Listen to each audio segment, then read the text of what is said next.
L'expérience que j'ai faite, j'étais chez moi et j'étais en train de faire ma vaisselle et j'étais pas trop bien. Et puis le Seigneur me disait, va dans la chambre et prie. Alors j'ai tout laissé, j'ai ouvert la porte de ma chambre. Et quand j'ai ouvert la porte de ma chambre, j'ai parlé à Dieu comme un enfant. J'ai parlé de tout mon cœur. Et j'ai dit, Seigneur, tu vois, des fois, j'ai besoin d'être beaucoup arrosée. Et maintenant, je dis, Seigneur, j'en ai besoin. J'ai besoin d'être beaucoup arrosée. Je dis, Seigneur, bénis-moi. Et j'ai rentré dans ma chambre, je me suis mis à genoux et j'ai prié.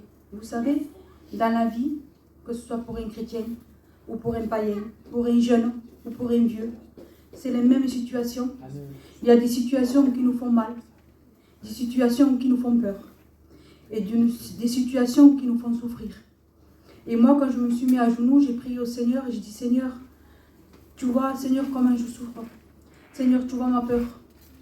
Et j'ai exprimé ces mots au Seigneur. Mais je priais, c'était l'intérieur de moi qui parlait. Vraiment, ça venait de tout mon cœur. J'ai dit, Seigneur, j'ai mal. Seigneur, je souffre. Seigneur, j'ai peur. Et je disais ça dans ma prière.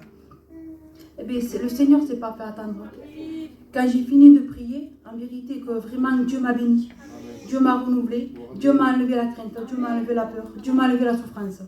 Vous savez, que ce soit pour un chrétien, pour un païen, pour un jeune qui est là, si vous souffrez ou que vous avez mal, n'importe le problème, n'importe, mettez-vous dans votre chambre avec un cœur vrai. Appuyez-vous sur le Seigneur et dites au Seigneur ce qu'il y a dans votre cœur. Et Dieu vous bénira. Amen.